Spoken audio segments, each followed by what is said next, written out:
पाकुआ या गु। हमारे वास्तुशास्त्र में 8 दिशाओं के लिए 8 अलग अलग देवता हैं।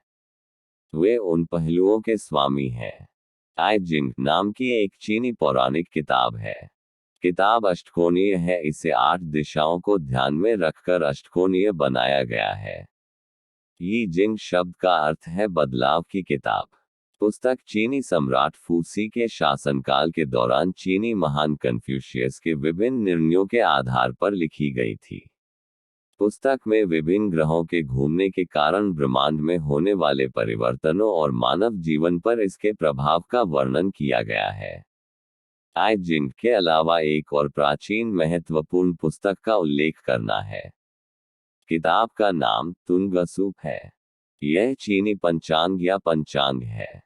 पुस्तक में वार्षिक पूजा पर्वन और ज्योतिष, मौसम की भविष्यवाणी, विभिन्न चीनी रीति रिवाजों के विवरण आदि के बारे में विभिन्न चर्चाएं होती हैं।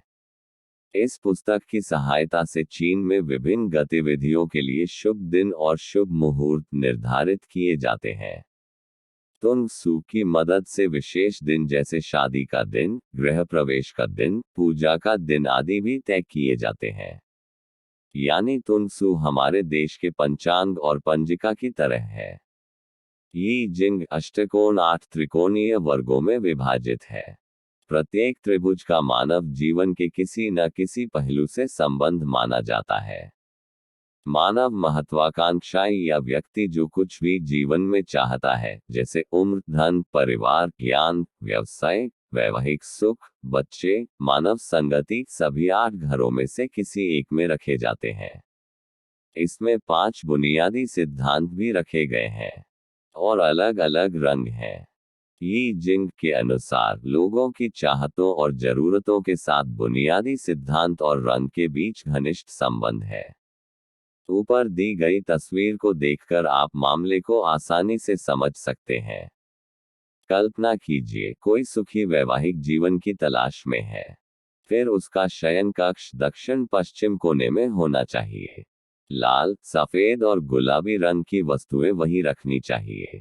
इसी प्रकार ज्ञान और विद्या प्राप्ति के लिए वाचनालय उत्तर पूर्व कोने में बनाना चाहिए। वहां काले, नीले या पीले रंग की चीजें रखनी चाहिए। इसके वांछित परिणाम होंगे।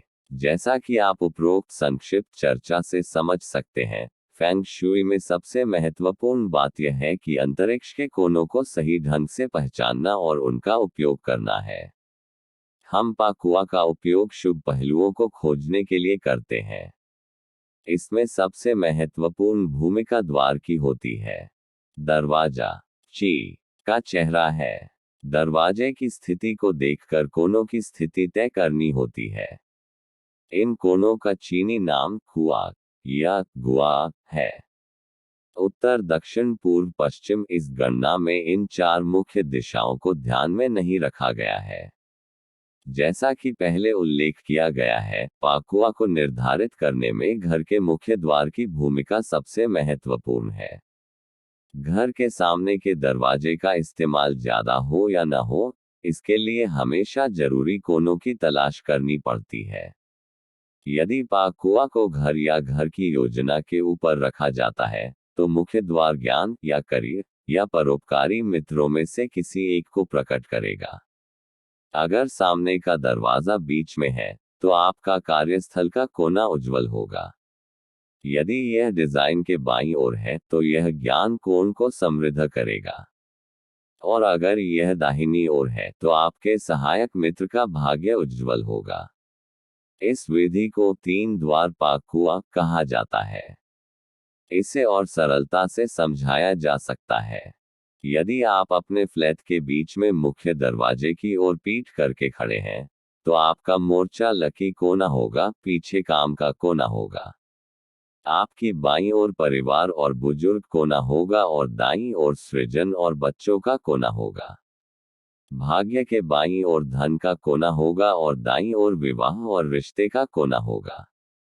लाभकारी मित्र का कोना कार्यस्थल के कोने के दाईं ओर होगा और ज्ञान का कोना बाईं ओर होगा। केंद्र या जिस स्थान पर आप खड़े हैं, वह स्वास्थ्य क्षेत्र को इंगित करेगा। कुआ अष्टकोणीय और चौकोर आकार की जगह के लिए सबसे उपयुक्त है। यहाँ एक भ्रम है। बहुत कम स्थान पूर्णतया वर्गाकार होते हैं। अक्सर वे या तो आयताकार होते हैं, इसलिए कोने या तो गायब होते हैं या अपूर्ण होते हैं। जो कोण मौजूद नहीं है वे किसी प्रकार की समस्या का संकेत देते हैं। आज के लिए यही आलोचना समाप्त करते हैं। मिलते हैं अगले वीडियो में। तब तक के लिए आप सभी स्वस्थ रहिए, समृद्ध रहिए। आप सभी को मेरा धन्यवाद।